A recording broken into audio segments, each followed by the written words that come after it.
You know what that is? Growth.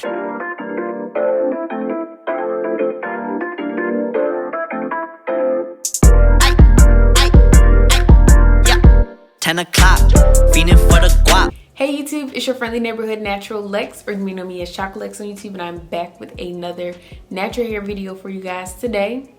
And in today's video, we're going to be doing a natural girl talk. Kind of like girl talk, but natural. So in today's natural girl talk, I want to talk about how to know that you are ready for the big chop and learning to love your natural hair after you have big chop. The big chop, I feel like we don't talk about it enough. I do have a natural hair journey video up on my channel already, so I will put that in the description box below so you guys can check that out, because that video goes into further detail. So right now I can't get into all of that, but I will just tell you guys a few things about me. And Miss Thing, I call my hair or my fro Dime. It's short for diamond, because dime is a 10. So that's why I call her Dime. Do y'all have names for y'all fro? Let me know down below. Let me know what you call your hair. This is Diamond, and sis is behaving today or whatever. I'm not mad at her. She ain't mad at me because she in line. So today we good. I transitioned in 2013. In 2014, January, that is January of 2014, I cut off my relaxed ends. The summer of 2014, June, July-ish, I got my hair dyed and blown out, and I had heat and color damage. My curls would not revert back. So then in 2014, I transitioned again for a year, and in July of 2015, I cut off my hair again. Well, first off, let me say, a lot of people consider a big chop just cutting all of your hair off and not transitioning. So maybe I should have used the word big chop, but there was some form of cutting my hair off. So that's why I say big chop. My two big chops, they were different because the first time I was just transitioning from a relaxer. The second time I was transitioning from heat and color damage. The first time I had a little bit more hair on my head. The second time, I mean, I wasn't bald, but my hair was the shortest that it has ever been in my life the second time that I cut my hair. I hated it, and I talked about this in my natural hair journey video. I hated it so much. I felt like I looked like a boy. I've never ever wanted short hair for myself. It wasn't it for me, and I talked about this in the video, but whenever I reference my short hair, I always use the same pictures, because when I had my short hair, I did not take pictures. It ain't gonna cut that off. Snip, snip, ho. Snip, snip, ho. You can watch a million videos on YouTube. You can look up a million articles on Google. You can talk to a million different naturals. You are not ready to big chop until you yourself is ready to big chop. Does that make sense? I could sit here all day and tell you, girl, do it. Cut your hair off. Just let it go, sis. Stop hanging on to that. Let it go. And you can receive that information. You can listen to me. You can agree with it. You can comprehend what I'm saying.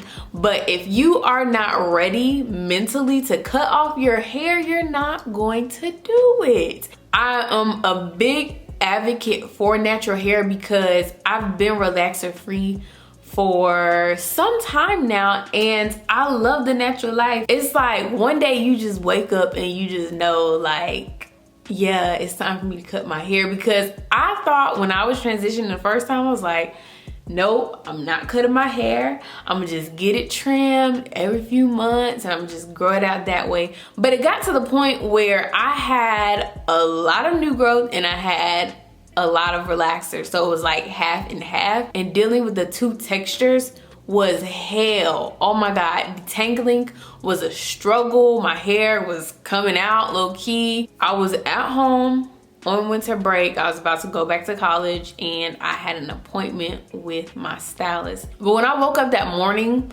I was thinking, you know, this is just gonna be like my regular hair appointment. But then, you know, as I'm on the way to the shop, I'm like, yeah, I think it's just time for her to cut this ish off. So we got in the chair, I told her cut it off, and she did. The second time when I transitioned from heat and color damage, I was so heartbroken. I could not believe that I had did all this work, and literally 6 months after I did my first big chop, my hair is damaged. And I'm just like, I really played myself because I went against my better judgment and booked an appointment with someone who wasn't my normal stylist, and she ended up messing my hair up. So the second time when I transitioned from the heat and color damage, I did it for a full year, and that time my hair was pretty much braided up for a good amount of time. So then the second time that I big chopped, I was at home. It was during the summer. My stylist back home is the stylist that I've been going to since I was in the 8th grade. I had an appointment set up with her. Basically, when I was in school, I would just schedule my appointments around my school schedule. So I knew that I was gonna be home at this time. And again, you know, leading up to the appointment, I didn't really suspect that I was gonna have her cut it off.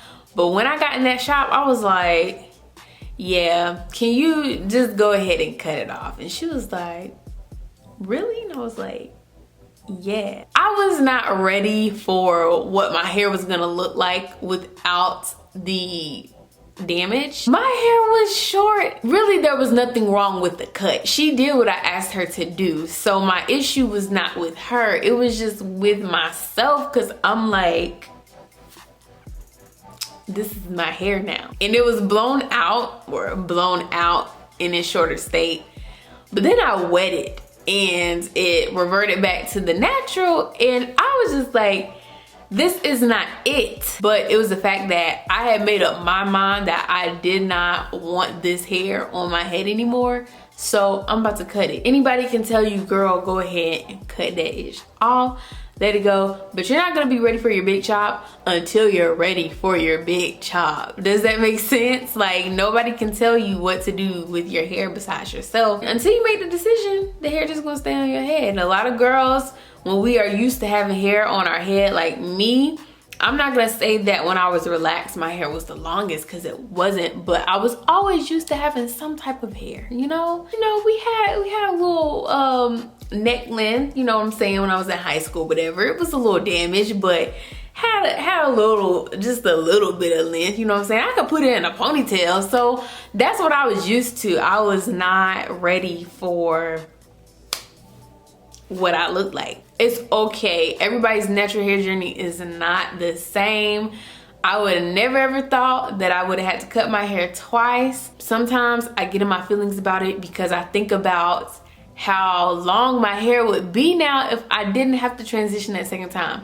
But it's all good. It grew back. I'm glad I did it. Holding on to the color treated and the damaged hair, it just wasn't a good look. On the other side of the spectrum or whatever, some girls may transition and they transition the whole way out, and then when they realize that their natural hair is not what they expected, or you know, they don't like it, then what's next? For me, I had to learn to embrace my hair texture. Within the natural hair community or the natural hair culture, whatever, we know that there's a specific texture that kind of gets a lot more attention than the other kinds. I'm not saying which one, okay? Because y'all not about to try to turn this around on me.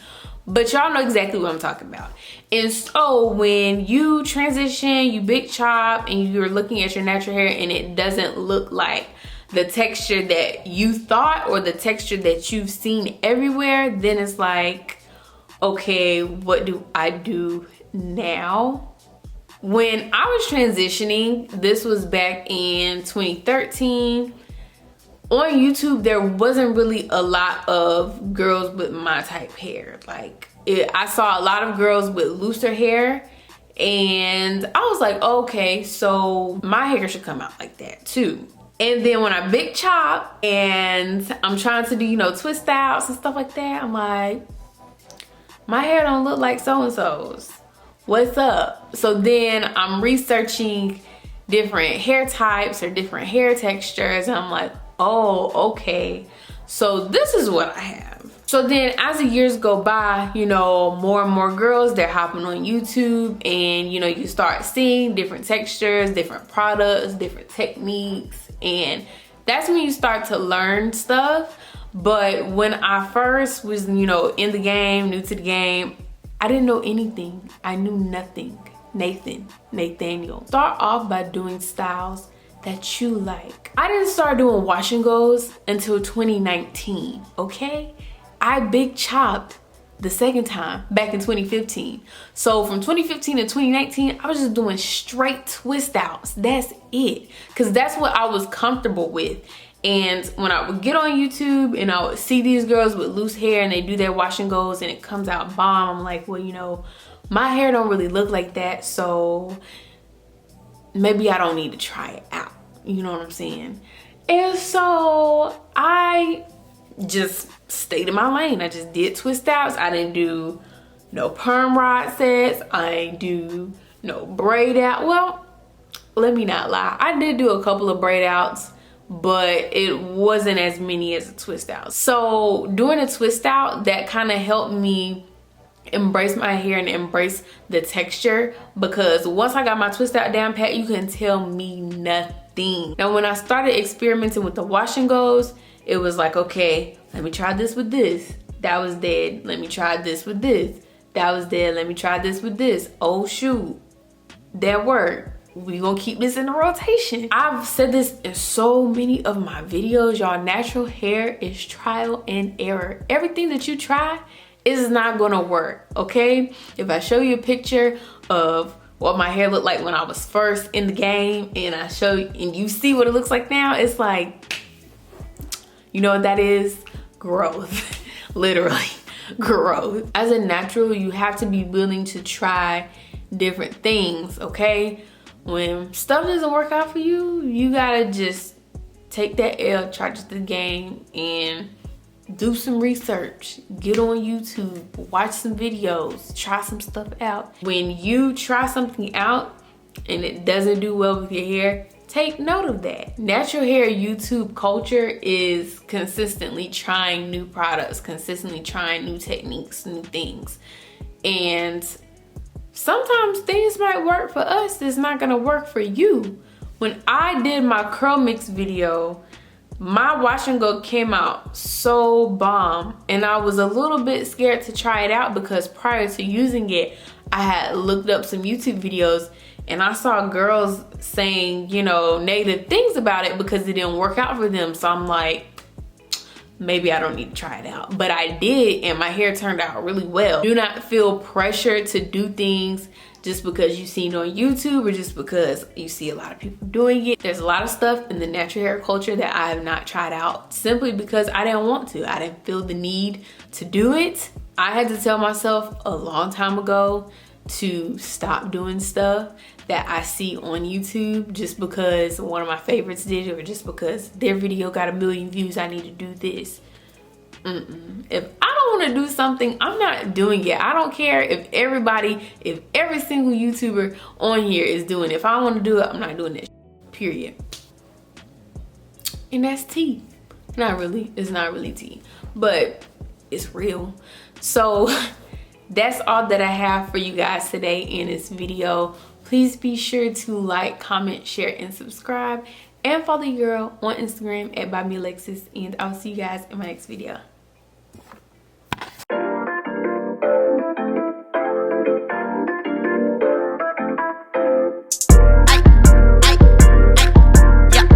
10 o'clock, feeling for the